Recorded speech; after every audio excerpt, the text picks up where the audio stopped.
नमस्कार, देश न्यूज में आपका स्वागत है। मैं हूं आपके साथ धर्मिष्ठा और आप देख रहे हैं हमारा खास कार्यक्रम चक्कर राजनीति का। रविवार को होने वाली मतगणना के परिणाम आने के पहले राजधानी में प्रदेश कांग्रेस कार्यालय के बाहर कमलनाथ जी की जीत पर बधाई के फ्लेक्स लगे हैं। इसमें लिखा है, जनता का देने साथ फिर आ रहे हैं कमलनाथ। इस फ्लेक्स में पीसीसी चीफ कमलनाथ की गुलदस्ता थामे तस्वीर लगी है और ऊपर कांग्रेचुलेशन लिखा हुआ है। चुनावी नतीजों को लेकर पीसीसी चीफ के दफ्तर में बैठकों का दौर भी जारी है। इधर प्रदेश कांग्रेस अध्यक्ष कमलनाथ ने कहा कि मुझे एग्जिट या अन्य कोई पोल से मतलब नहीं है, मुझे मध्य प्रदेश के मतदाता पर भरोसा है। कल इसी टाइम लंबी चर्चा करेंगे, आज कुछ बोलने की आवश्यकता नहीं है। निर्दलीय प्रत्याशियों से बात करने को लेकर कहा कि इसकी कोई जरूरत नहीं है। निर्दलीय प्रत्याशियों की बाड़ेबंदी को लेकर उन्होंने कहा कि भारतीय जनता पार्टी के पास इतनी सीट है तो क्यों नाटक कर रही है, इससे बात करो, उससे बात करो। भोपाल में पूर्व मुख्यमंत्री दिग्विजय सिंह ने कहा कि कल पता चल जाएगा कि शिवराज सिंह चौहान कहां खड़े हैं। हम 130 से ज्यादा सीट जीतेंगे, भाजपा व्यवसाय करती है। हाथ कंगन को आरसी किया, कल पता पड़ जाएगा कि शिवराज सिंह चौहान कहाँ खड़े हुए हैं। सर, कितनी सीटें आप लोग जीतने वाले? 130 प्लस, उससे नीचे नहीं जाएंगे। मुख्यमंत्री पद के चेहरे पे भी सर सवाल उठ रहे हैं। कोई सवाल नहीं है। एक्स्ट्रा सिक्योरिटी फोर्सेस आप लोगों ने मांगी है, क्या कुछ आपको आशंका है कि अब हॉर्स ट्रेडिंग होगी, विधायकों को खरीदा फरोख्त सकता है दोबारा? भाजपा तो व्यवसाय करती है, राजनीति थोड़ी करती है। सुना आपने, दिग्विजय सिंह जी ने कहा कि भारतीय जनता पार्टी व्यवसाय करती है, राजनीति थोड़ी करती है। अब हमारे पास कोई सिंधिया नहीं बचा, इसलिए कोई गद्दार नहीं। इसी विषय पर विस्तार चर्चा के लिए हमारे साथ मेहमान जुड़ चुके हैं। ब्रजराज सिंह जी भारतीय जनता पार्टी के प्रवक्ता हमारे साथ जुड़े हैं। आनंद जैन कासलीवाल कांग्रेस के प्रवक्ता हमारे साथ जुड़े हैं। शैलेंद्र मिश्रा शैली जी राजनीतिक विश्लेषक हमारे साथ जुड़े हैं। आप तीनों मेहमानों का देश न्यूज में बहुत बहुत स्वागत है। सबसे पहले ब्रजराज जी, मैं आपके पास आऊंगी। जैसा कि दिग्विजय सिंह का बयान आपने भी सुना होगा, उन्होंने कहा है कि भारतीय जनता पार्टी व्यवसाय करती है, राजनीति नहीं करती है। धर्मिष्ठा जी, राम राम। मैं आज के दिन में कोई भी क्या बोलते हैं प्रतिक्रिया, क्रिया की प्रतिक्रिया या किसी आरोप का जवाब नहीं देना चाहता हूं। आज का दिन मैं बहुत सुखी और शांति से डिबेट करके कल के दिन के लिए तैयार होना चाहता हूं जी। उन्होंने एक बात और कही थी, हाथ कंगन को आरसी किया, तो मैं कहता हूं पढ़े लिखे को फारसी किया। ये वाली बात कांग्रेस को नहीं समझ में आ रही है जी। अति उत्साह में बोर्ड लगाए दे रहे हैं, सारी बातें वो कर रहे हैं। हमारी तरफ से क्या आ रहा है धर्मिष्ठा जी, कि हम सरकार बना रहे हैं जी। 150 सीटें आ रही हैं, एग्जिट पोल भी कह चुका है। हमारी तरफ से कहीं आपको घबराहट दिख रही है, या हमारे किसी भी सीनियर नेता की बॉडी लैंग्वेज में आपको घबराहट दिख रही है, या हमारा कोई कार्यकर्ता आपको कपते हुए दिख रहा है कल सरकार नहीं आ रही है, कुछ होने वाला है? नहीं धर्मिष्ठा जी, हम लोग बहुत ही शांति से कल का इंतजार कर रहे हैं, अपनी तैयारी कर रहे हैं। सरकार बनेगी तो किस तरह से बनेगी और हमें क्या क्या वक्तव्य देने हैं। जी। अगर कहीं ऊपर नीचे हो गया जैसा कांग्रेस कह रही है, तो मैं एक बात आपको स्पष्ट रूप से कह दूं कि मैं और मेरी पार्टी ईवीएम पे ठीकरा नहीं फोड़ेंगे, जनता को दोष नहीं देंगे। जी। सर झुका के हाथ जोड़ के जनता के जनादेश को नमन करेंगे, प्रणाम करेंगे और अगले 5 साल अपने संगठन को मजबूत कर, जो गलतियां हुई है उनको सुधार कर आगे फिर से प्रयास करेंगे। चुनाव बहुत अच्छा हुआ है, हमारी पार्टी ने भी एक नई नीति और नियति के साथ चुनाव लड़ा है जी। हमने चुनाव में बहुत अच्छा कार्य कर हम अच्छे रिजल्ट की आशा कर रहे हैं। जैसे कोई स्टूडेंट अच्छी पढ़ाई करता है और पढ़ाई करके अच्छे रिजल्ट की आशा करता है, वैसे ही कर रहे हैं और हम इंतजार कर रहे हैं रिजल्ट का। रिजल्ट को आने दीजिए, दूध का दूध पानी का पानी हो जाएगा और किसी भी परिस्थिति में भारतीय जनता पार्टी अनुशासित नहीं होगी, ना कभी ईवीएम पे ठीकरा फोड़ेगी। अब कांग्रेस को यहाँ से कहाँ जाना है, आज उनको कांग्रेस ने बोर्ड लगा दिए हैं, क्या कल वो उतारेंगे या थूक के चाटेंगे, ये उनको तय करना है। ठीक है, आनंद जैन जी आपके पास आऊंगी ब्रजराज सिंह के बयान के साथ में। जैसा कि उन्होंने कहा है कि अति उत्साह में बोर्ड लगाया है कांग्रेस पार्टी ने, और अगर कांग्रेस पार्टी हारती है तो पहले से ही उन्होंने प्लानिंग कर रखी है कि उन्हें किस किस पर दोषारोपण करना है, ईवीएम पे करना है या फिर चुनाव आयोग पर आरोप लगाना है।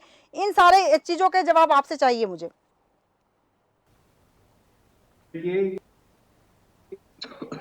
कोई कार्यकर्ता उत्साह में अगर अपने नेता या अपनी सरकार को लगाता है तो इसमें भारतीय जनता पार्टी का पेट क्यों दुख रहा है?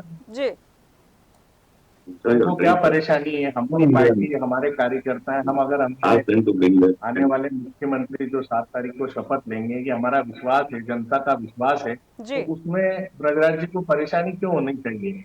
और आधे अपने वक्तव्य में ब्रजराज जी को स्वीकार कर चुके हैं कि इनकी सरकार नहीं आ रही। आप इसे वापस सुनिएगा तो उससे समझ में आ रहा है कि ये पूरा शांति, भारतीय जनता पार्टी है पूरी शांति में ही जाएगी जी और कांग्रेस पार्टी की सरकार बनेगी। जी ये अति उत्साह नहीं है, ये हमारे द्वारा जो कार्य किए गए हैं, चुनाव के दौरान जो जनता से संपर्क किया गया है जी उसका परिणाम है। इसलिए हमें ये उत्साह है। कमलनाथ जी भी 135 140 सीटें बोल रहे हैं, दिग्विजय सिंह जी बोल रहे हैं, और ये पूरा मीडिया का सर्वे है, जनता का सर्वे है। इसलिए ये अति उत्साह नहीं है, ये हमारा आत्मविश्वास है कि हम इस बार सरकार बना रहे हैं। बिल्कुल बिल्कुल आनंद जैन जी, आप सरकार बना रहे हैं, भारतीय जनता पार्टी के लिए भारतीय जनता पार्टी सरकार बना रही। कल फैसला होगा, जनता ने सुना दिया है फैसला, तो अपना कल पता चल जाएगा सरकार किसकी बन रही। चले मिश्रा जी आपके पास आऊंगी। यहाँ जैसी चर्चा चल रही है कि कमलनाथ जी के कार्यालय के बाहर, जो कांग्रेस कार्यालय के बाहर बोर्ड लगा हुआ है, अति उत्साह की निशानी उसे बताया जा रहा है। हालांकि पार्टी, कांग्रेस पार्टी भी आश्वस्त है सरकार बनाने को लेकर, भारतीय जनता पार्टी भी आश्वस्त है। एग्जिट पोल पर जहां कांग्रेस लगातार ये कह रही थी कि ये मीडिया द्वारा भारतीय जनता पार्टी का फैलाया गया प्रोपोगेंडा है, तो वहीं अगर मैं बात करूं कि जबलपुर बरगी का जो विधानसभा क्षेत्र के कांग्रेस के प्रत्याशी संजय यादव, उन्होंने कहा है, उन्होंने पूरी मतगणना बता दी है कि कितने राउंड में वो पीछे रहने वाले, कितने राउंड में वो आगे आने वाले और कितने प्रतिशत मतदान से वो जीत दर्ज करने वाले। तो इन सबका जो उन्होंने पैमाना निकाला है, ये किस बेस पर निकाला, मैं ये नहीं समझ पा रही हूँ। धर्मिष्ठा जी, 2 प्रश्न हो गए आपके जी। तो जैसे संजय यादव जी वाली बात पे अगर पहले जवाब दे दूं जी। तो अब ये तो उन्होंने क्योंकि चुनाव लड़ा है और उनके पास हर पोलिंग का रिकॉर्ड होगा उनके पास जी। और उनको जो फीडबैक मिला होगा अपने क्षेत्र से, उसके आधार पर उन्होंने पुराने चुनाव का अनुभव लेके आकलन लगाया होगा जी। और अपने संभवतः कार्यकर्ताओं को उन्होंने बताया होगा कि भाई किस राउंड में अपन आगे जाएंगे, किस पीछे जाएंगे। ये एक्चुअली में थोड़ा सा आइडिया लग जाता है इलेक्शन लड़ते वक्त, और जो लोग एक बार से ज़्यादा इलेक्शन लड़ लेते हैं उन लोगों को अपने उस क्षेत्र का आइडिया लग जाता है, लेकिन ये केवल अंदाज़ा ही होता है। तो उस नाते मुझे लगता है उन्होंने अपने क्षेत्र में बताया होगा, लेकिन कौन जीत दर्ज करेगा कौन नहीं करेगा ये तो अभी से नहीं कह सकते अपन जी। और दूसरी बात, जैसा आपने पूछा, कांग्रेस में उत्साह का वातावरण है, किसी कार्यकर्ता ने कमलनाथ जी का होर्डिंग लगाया है, तो अब ये तो हालांकि कांग्रेस पार्टी का इंटरनल मामला है, लेकिन जो कार्यकर्ता हैं वो सभी राजनीतिक दलों के इस वक्त जोश में हैं। कोई मानने को तैयार नहीं है कि उसकी सरकार नहीं आ रही, सभी कह रहे हैं कि उनकी सरकार आ रही है, चाहे कांग्रेस हो चाहे बीजेपी हो। तो इन चीज़ों को तो मुझे लगता है कि पार्टी उनकी खुद ही, उनके क्या डायरेक्शंस हैं, अब किसी ने उत्साह में लगाया है तो अब ये तो व्यक्तिगत मामला हो जाता है। बिल्कुल सही कहा आपने, व्यक्तिगत मामला हो जाता है। बजाज जी आपके पास आऊंगी। जैसा कि भारतीय जनता पार्टी पर भी आरोप लगाए यहाँ के निर्दलीय प्रत्याशियों की बाड़ेबंदी कर रही है भारतीय जनता पार्टी। आरोपों का क्या है साहब, किसी पे भी लगा सकते हैं। प्रभु श्री राम पे भी आरोप लगा था, तो आरोपों का जवाब देने का बिल्कुल मन नहीं है धर्मिष्ठा जी। उसका कारण है कि हम चुनावी प्रचार में बहुत आरोप प्रत्यारोप कर चुके हैं, लेकिन मैं जैन साहब की एक भी बात नहीं सुन पाया था आवाज की वजह से। किंतु आपके माध्यम से मैं आपको बताता हूँ कि हम क्यों विश्वास में हैं। हम अति विश्वास में फिर भी नहीं है, लेकिन जो ये होर्डिंग लगी है ये चापलूसी की वजह से लगी है, नंबर बनाने के लिए लगी है कि देखो मैंने पहले बधाई दे दी थी। पर आंकड़े जो हैं वो जो बयां कर रहे हैं उसको समझने का प्रयास कीजिए धर्मिष्ठा जी। 2003 में जब माननीय दिग्विजय सिंह की सरकार गई थी तो लगभग 7% एक्स्ट्रा वोटिंग हुई थी। 2008 में जब हमने सरकार रिपीट की थी तो 2% से लेके 2.15% के आसपास एक्स्ट्रा वोटिंग हुई थी। 2013 में भी हम बहुत मजबूती से चुनाव जीते थे, करीबन 150 सीटों से, लेकिन चुनावी प्रतिशत मात्र 2% से 2.5% के बीच में बढ़ा था। 2018 में 3% से ऊपर मतदान हुआ था, जिसकी वजह से इस तरह की ऊपो की स्थिति हुई। कांग्रेस 150 आई और हम 350 आए, 3.5 साल हम रहे, वो 1.5 साल रहे। इस बार 2023 में 2.18% मतदान बढ़कर हुआ है। आप बेफिक्र रहिए, कि भारतीय जनता पार्टी की सरकार बन रही है, 120 से 125 सीटें तो निश्चित हैं, लेकिन कुछ सीटों पर फाइट है। वो सीटें हमारे पक्ष में आई तो हम 150 सीटों से सरकार बनाने जा रहे हैं। जी जी ब्रजराज जी, 130 प्लस सीटों का दावा तो दिग्विजय सिंह जी भी कर रहे हैं। दिग्विजय सिंह जी महाज्ञानी हैं, परम ज्ञानी हैं, बहुत बड़े हिंदूवादी, हिंदुत्ववादी और आध्यात्मिक व्यक्ति हैं। उनने डायरेक्ट कनेक्ट कर लिया होगा किसी शक्ति से, जिसने उन्हें कहा होगा कि 130 सीटें आ रही हैं।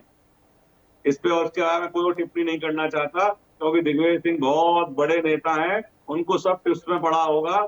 जैसे माननीय कमलनाथ जी कह रहे हैं मैं तो विश्वास नहीं करता, तो दिग्विजय सिंह 130 कह रहे हैं तो बाकी हमको दे रहे हैं जी। यही कहने का मतलब होगा इनका, और कुछ नहीं है। ठीक है, आनंद जी आप कुछ कह रहे थे।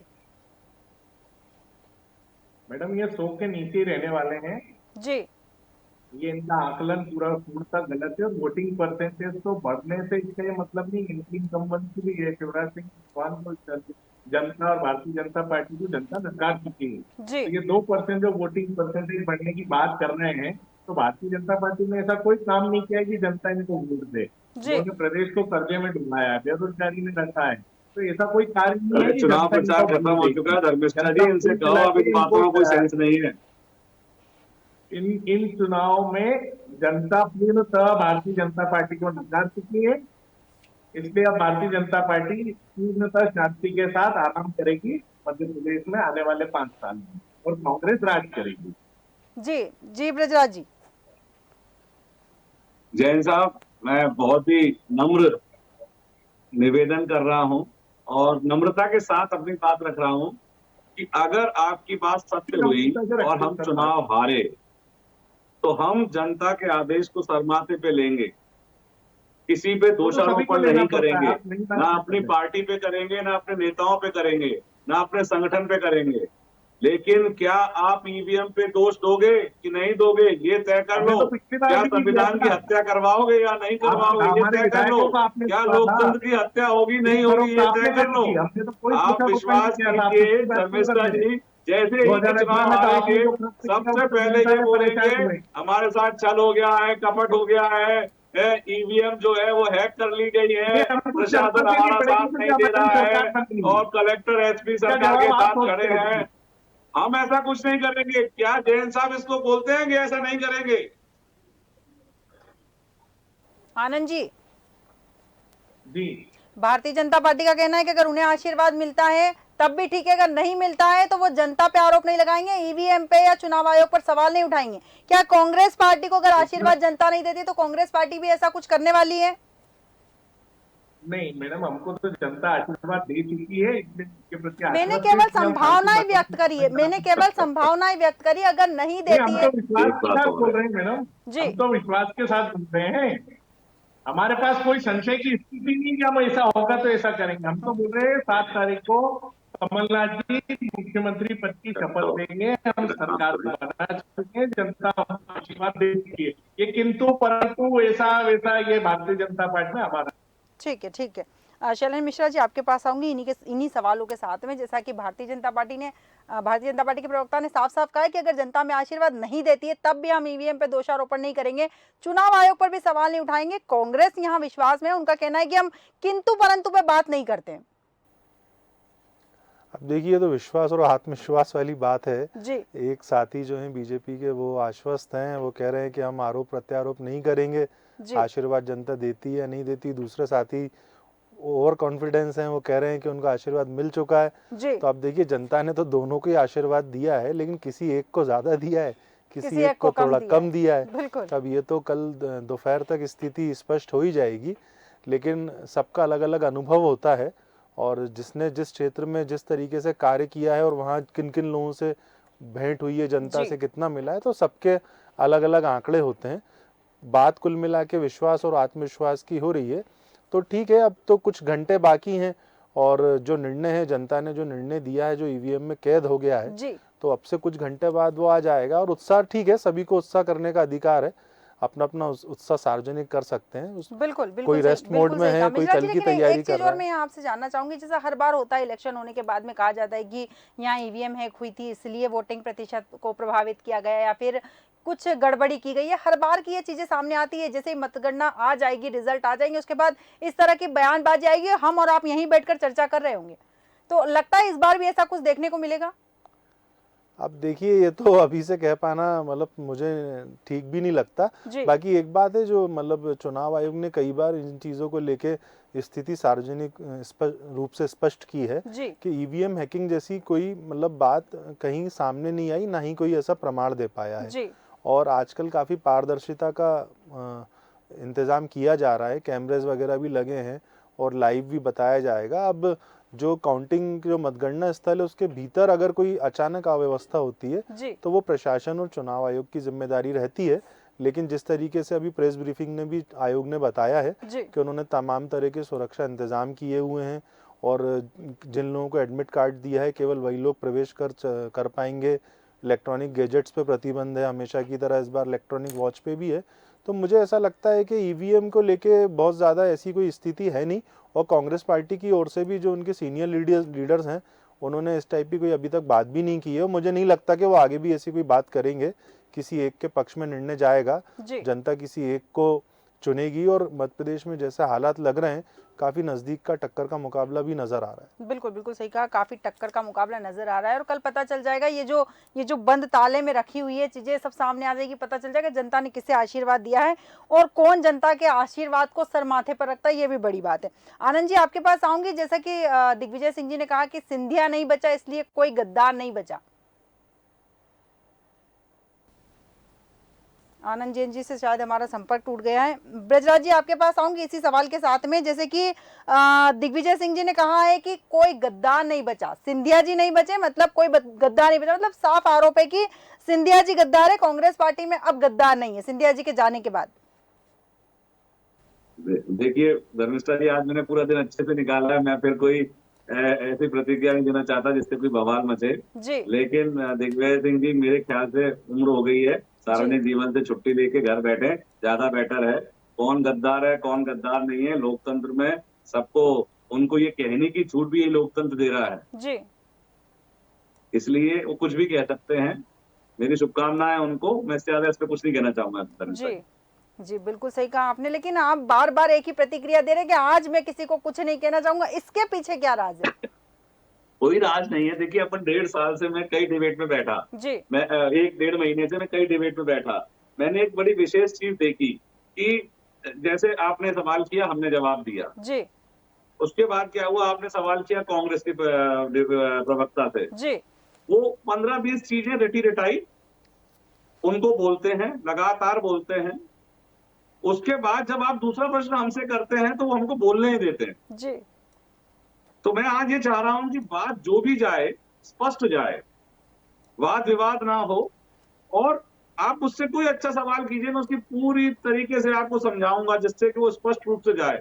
अन्यथा क्या हो रहा है कि मैं कुछ कह रहा हूं, वो कुछ कह रहे हैं, काट की क्रिया की प्रतिक्रिया हो रही है, उससे बचना चाह रहा हूं और कुछ नहीं है। कल का दिन बहुत महत्वपूर्ण है, ऊर्जा को समाहित करके रखना चाह रहा हूं, कल दिन भर बिल्कुल डिबेट में बैठना है। बिल्कुल बिल्कुल मिश्रा जी आपके पास आऊंगी, जैसा कि भारतीय जनता पार्टी के प्रवक्ता के अंदर उत्साह देखने को मिल रहा है या साफ तौर पर कि भारतीय जनता पार्टी की जीत को लेकर वो आश्वस्त है, कांग्रेस के प्रवक्ता कांग्रेस की जीत को लेकर आश्वस्त है। कल पता चल जाएगा कि जीत आखिर में किसकी हुई है। आपसे एक चीज और जानना चाहूंगी कि जैसे चर्चा चल रही है, एग्जिट पोल पर सवाल उठाया गया था, कांग्रेस लगातार एग्जिट पोल पर सवाल उठा रही थी, कांग्रेस का अपना एग्जिट पोल भी उन्होंने जारी किया। उन्होंने अपने एग्जिट पोल में कहा कि हम 150 प्लस आ रहे हैं, 130 प्लस आ रहे हैं। तो जब एग्जिट पोल पे भरोसा नहीं तो फिर खुद का एग्जिट पोल लाने की वजह क्या है?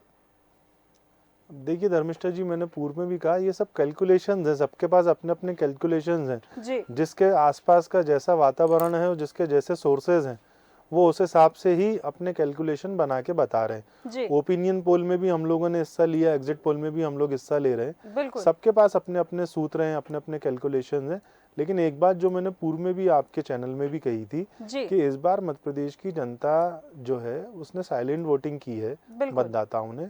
और जितने भी राजनीतिक ज्योतिष और पंडित हैं उनकी बात कितने हद तक उसमें सही बैठेगी नहीं बैठेगी कह पाना बड़ा मुश्किल है। दोनों ही दल जो हैं वो इस वक्त हवा में तैर रहे हैं जी क्योंकि कॉन्फिडेंस है, उनको दिखाना पड़ेगा, उनके कार्यकर्ताओं ने काम किया है। अब भारतीय जनता पार्टी की सरकार है 3.5 सालों से, उससे पहले भी सरकार है, लगभग 18 साल से ज़्यादा वक्त हो गया। जी कांग्रेस को भी 15 महीने मौके मिला।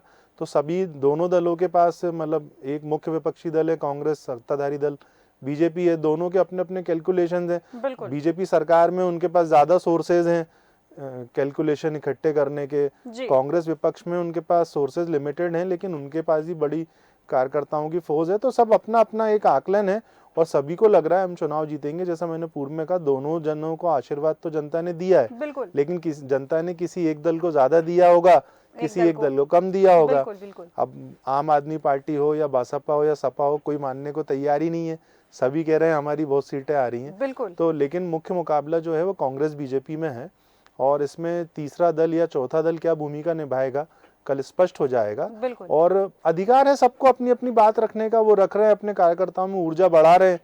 तो उनको लग रहा है कि वो उनकी सरकार आ रही है तो ऊर्जा बढ़ा रहे हैं वो। ठीक है, बिल्कुल सही कहा आपने कि चाहे विश्वास हो ना हो, कार्यकर्ताओं में ऊर्जा का संचार करवाना बहुत ज्यादा जरूरी है। ब्रजराज जी, आप कुछ कह रहे थे। उस साइलेंट वाला शब्द जो मिश्रा जी ने इस्तेमाल किया, उस पर मैं ये कहना चाह रहा था जी कि 75 साल का लोकतंत्र है, जनता परिपक्व हो रही है, हमारा लोकतंत्र परिपक्व हो रहा है। अब जनता समझती है वोट की वैल्यू को, उसके मत के, अपने मत के अधिकार के महत्व को।